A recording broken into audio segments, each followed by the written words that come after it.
Welcome.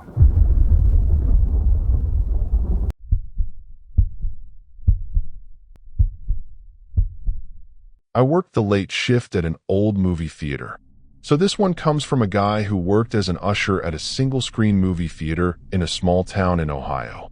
The place had been open since the 1960s. One of those old-school theaters with a big curtain, a balcony nobody used anymore, and a projection booth that still had some of the original equipment in it, even though they'd gone digital years ago. Let's get into it. I took the job mostly because it was easy money. Show up, sell tickets, sweep up popcorn after the last showing, lock up. The owner, this older guy named Mr. Patterson, was super laid back. Told me on my first day, just don't go up to the balcony after closing. We don't use it, and the floor's not exactly safe up there. Made sense to me. Old building, old floors, whatever. I didn't think twice about it. For the first month, everything was completely normal. I worked Friday and Saturday nights, closing shift, which meant I was usually the last one out around midnight. The theater only ran 1 or 2 films at a time, so by 11 p.m. the place was always dead. Maybe 2 or 3 people in the whole building, sometimes nobody at all. The first weird thing happened on a random Tuesday. I wasn't even supposed to be working, but Mr. Patterson asked me to cover for someone who called in sick. There was a 9 p.m. showing of some action movie, maybe 4 people in the audience total. I sold the tickets, did my usual rounds, and around 9:45 I went to grab a broom from the storage closet near the lobby. That's when I heard it. Music, not from the theater playing. This was different. Old-timey music, like something from a 1940s film, coming from upstairs, from the balcony. I stood there for a second, super confused, because nobody was supposed to be up there. The balcony had been roped off for years. There was literally a velvet rope with a closed sign hanging across the staircase. I walked over to the bottom of the stairs and just listened. Yeah, it was definitely music. Faint, kind of crackly, like it was coming from an old record or a really old film reel. I called up, "Hello? Someone up there?" The music stopped immediately. I stood there for probably a full minute, just staring up into the dark stairwell, waiting for someone to come down or say something. Nothing. I told myself maybe it was some kind of sound bleed from the auditorium speakers. Old wiring, weird acoustics, whatever. I went back to sweeping and didn't think about it too hard. Until it happened again. And again. Over the next few weeks, almost every Tuesday, which I found out later was actually significant, more on that in a second, I'd hear that music around 9:45 p.m. Same kind of old-timey sound, always coming from the balcony, always stopping the second I called out or got close to the stairs. I started getting genuinely freaked out about it, so one night I asked Mr. Patterson directly. I said, "Hey, is there, like, old speakers or something up in the balcony? I keep hearing music up there at night." He got really quiet. Like, the energy in the room changed instantly. He set down what he was doing and looked at me and said, "What night does this happen?" I told him Tuesdays, usually around 9:45. He nodded slowly, like he already knew the answer before I said it, and he said, "That's about the time the late show would have ended, back in the 70s. I asked him what he meant. He told me, and I want to be clear, I don't know if this part is true, but he seemed to genuinely believe it, that back in the 1970s, there'd been a fire in the building. Not a huge one, didn't burn the place down, but it started in the balcony during a late Tuesday showing. Most people got out fine, but there was one person who didn't make it. An older woman who used to come to the Tuesday late shows every single week, same seat, balcony row, every time. They said she didn't make it out because by the time anyone realized what was happening, the smoke had already filled that section, and she was disoriented and couldn't find the exit in time. After that, the theater shut down for almost a year for repairs. When it reopened, they roped off the balcony and never used it again. Officially, it was because of structural issues. But Mr. Patterson said some of the older staff, guys who'd worked there since before the fire, used to say they'd hear music up there sometimes. Old movie music. Same time every week. Tuesday nights. He told me this completely deadpan, like he was just stating a fact. And then he said, "I wouldn't go up there if I were you. Just let it play. She's not bothering anybody." I want to tell you, I just shrugged this off and moved on with my life. I did not. The next Tuesday, I was determined to actually go up there. I don't know what I was thinking, morbid curiosity, I guess, or just needing to prove to myself it was nothing. Around 9:40 p.m., I grabbed my phone flashlight, stepped over the velvet rope, and started up the stairs. The music was already playing, louder than I'd ever heard it from downstairs. I could actually make out a melody now, something orchestral, kind of swelling and dramatic, like the score from an old black and white film. My flashlight was shaking in my hand because my hand was shaking, not gonna lie. I got to the top of the stairs.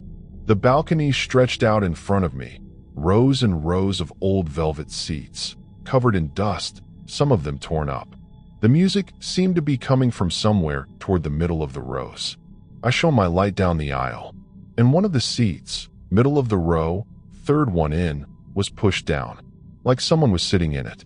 I froze. I want to be completely honest with you. I did not see a person. I did not see a ghost, a shape, anything like that. The seat was just down, like someone's weight was on it, and the music was playing, and as I stood there staring at it, the seat, slowly, went back up, like whoever was sitting there had just stood up and walked away. The music stopped. I did not investigate further. I went back downstairs so fast I nearly fell on those old steps, and I didn't even finish sweeping that night. I just locked up and left. I worked there for another 6 months after that. Every Tuesday night, same time, the music played. I never went back up there again, and I never told anyone except Mr. Patterson, who just nodded like he'd heard this story 100 times before from other employees. He still owns that theater, last I checked. The balcony's still roped off. And if you ever find yourself in a small town in Ohio on a Tuesday night, maybe don't ask which theater it is. I'd rather not deal with anyone going up there and finding out for themselves. Alright, that one's gonna live in my head for a while, especially that detail about the seat going back up on its own. If you're watching this at night with your headphones in, yeah, sorry about that. Let's move on to our second story.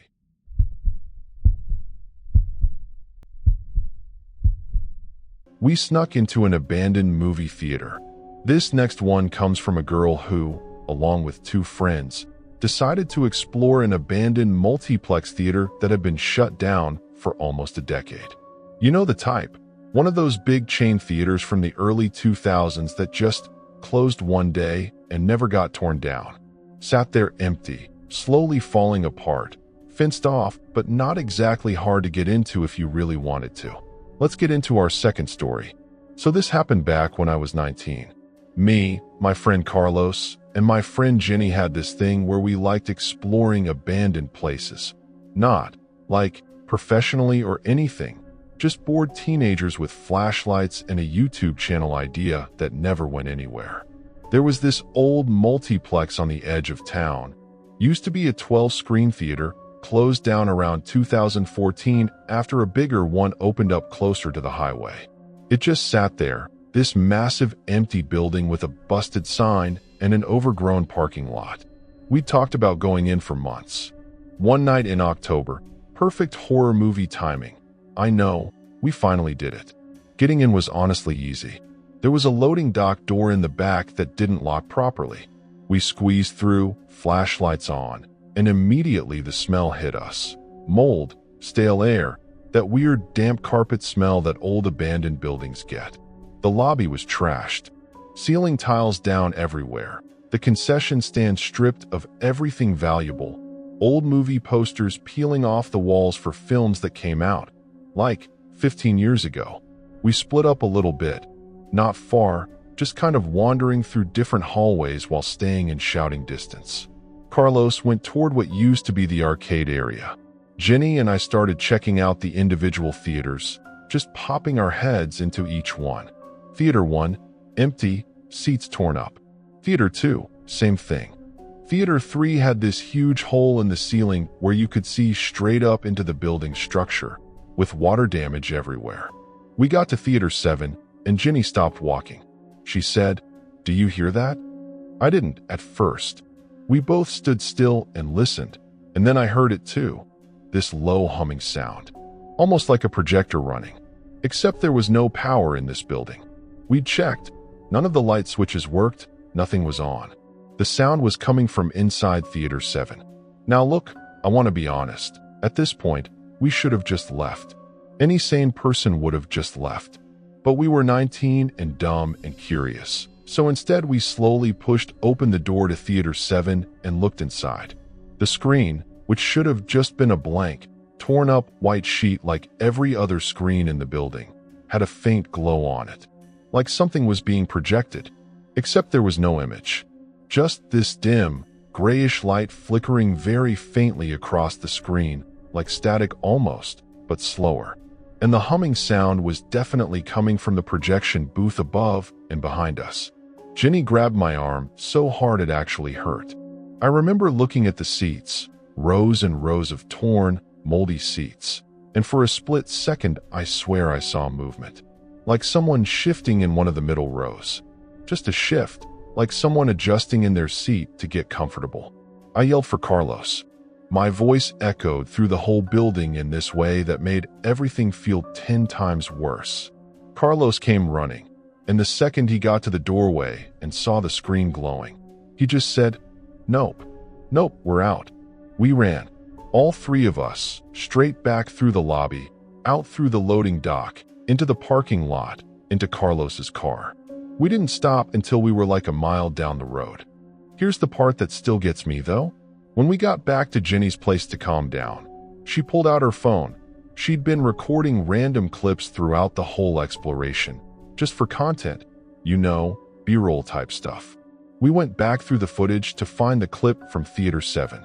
In the video, you can clearly hear the humming sound. You can see the faint glow on the screen, exactly like we described. But there's something else in the footage that none of us noticed in the moment.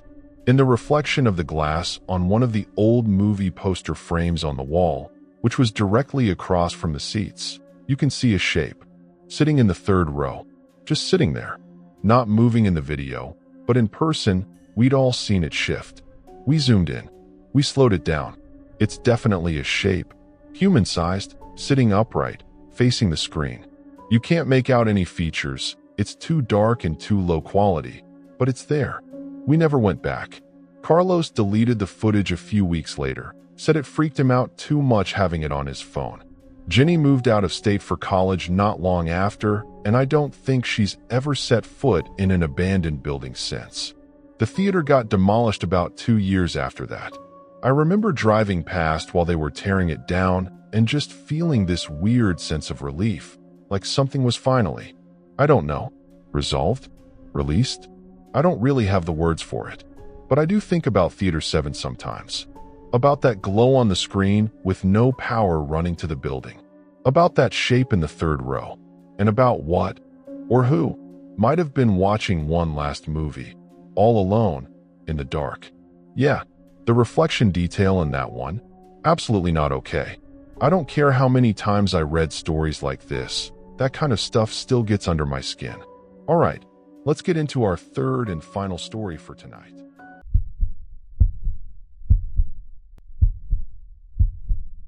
I went to a midnight screening alone. This last one is a little different. It's more recent, and it happened at a theater that's still open and running today, which honestly makes it creepier to me. This guy went to a midnight screening by himself on a weeknight, and yeah, let's get into our third story. So a little context, I love going to midnight screenings. Don't ask me why, I just think there's something cool about being in a theater super late at night, almost empty, watching a movie with basically no distractions. I do it maybe once a month, usually on a Tuesday or Wednesday when literally nobody else wants to go to a midnight showing of some random movie.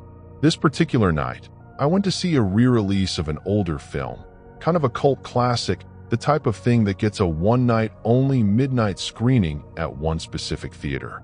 I got there around 11:40 p.m., bought my ticket, grabbed a drink, and walked into the auditorium. It was completely empty. Like, not a single other person. Which, honestly, was kind of the dream for me. I picked a seat in the middle, dead center, classic spot. previews started around 11:55. Movie itself started right at midnight. About 15 minutes into the film, I heard the door open behind me. I turned around. Habit, I guess, when you're the only one in a theater and someone walks in. It was a guy, older, maybe 60s, wearing a long coat, which I remember thinking was kind of weird because it wasn't cold out. He didn't have popcorn or a drink or anything. He just walked down the aisle, and instead of sitting basically anywhere else in this completely empty theater, he sat down directly next to me, like the seat immediately to my right. Now, I want to be clear, I'm not, like, a confrontational person, and also it's a free country. The guy can sit wherever he wants, even if it's weird. So I just kind of let it happen. Figured maybe he was just an odd dude who liked sitting in specific seats. I tried to focus back on the movie, but almost immediately, I started feeling really uncomfortable. Not because he was doing anything. He wasn't talking, wasn't on his phone, wasn't eating anything. He was just sitting there, completely still, facing the screen. But it felt like he was sitting closer than someone normally would. Like, if you've ever had someone sit way too close to you on a bus when there were clearly other open seats, that kind of feeling. Except worse, because we were the only two people in a giant room with like 200 empty seats. I tried to ignore it, kept watching the movie, but every couple minutes, I'd get this overwhelming urge to look at him, and every time I did, he was in the exact same position, sitting up straight, hands on his knees, staring directly at the screen, completely unmoving. Didn't react to anything in the movie. No laughing, no shifting, nothing. Just still. About 40 minutes in, I decided I was going to move seats. Not in a dramatic way. I just stood up like I was going to the bathroom, walked up the aisle, and instead of going to the bathroom, I just sat down in a totally different section, like 10 rows back and off to the side. I looked back toward my old seat. He was gone. Not moved to another seat, gone. The seat next to where I'd been sitting was empty, and so was every seat around it. I scanned the whole theater. Completely empty except for me. I want to be honest. At this point, my brain was doing that thing where it tries to come up with a normal explanation. Maybe he left through a different exit. Maybe I just didn't see him get up because I was looking at my phone for a second. Whatever. I told myself it was fine, and I tried to keep watching the movie, but I couldn't focus anymore. Every sound, every creak of the seats, every flicker from the screen had me on edge.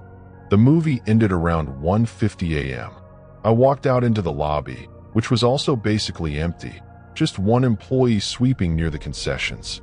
I asked her, kind of casually, if she'd seen an older guy in a long coat leave the auditorium. She gave me this look. Not confused, more like resigned. Like she'd been asked this before. She said, "Yeah, people ask about him sometimes." I asked what she meant. She told me. And again, I have no way to verify this. I'm just telling you what she said. That there'd been an older man who used to come to midnight screenings at that theater years ago, like a regular, same time every week, same kind of coat. He'd passed away, she said, a while back. She didn't know the full story, just that he used to work nearby, and the late show was kind of his routine. And ever since, every once in a while, someone going to a midnight screening alone would mention an older guy in a coat sitting next to them, even when the theater was completely empty. She said it so casually, like she was just telling me about the theater's popcorn prices. I left immediately, didn't even finish my drink. I sat in my car in the parking lot for like 10 minutes, just trying to process what she'd said, and then I drove home with the radio turned all the way up, which I never do.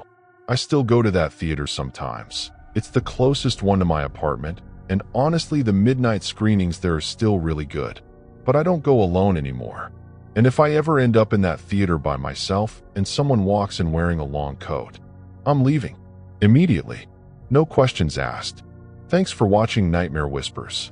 Stay safe out there. And maybe, don't go to the midnight screening alone. I'll see you in the next one.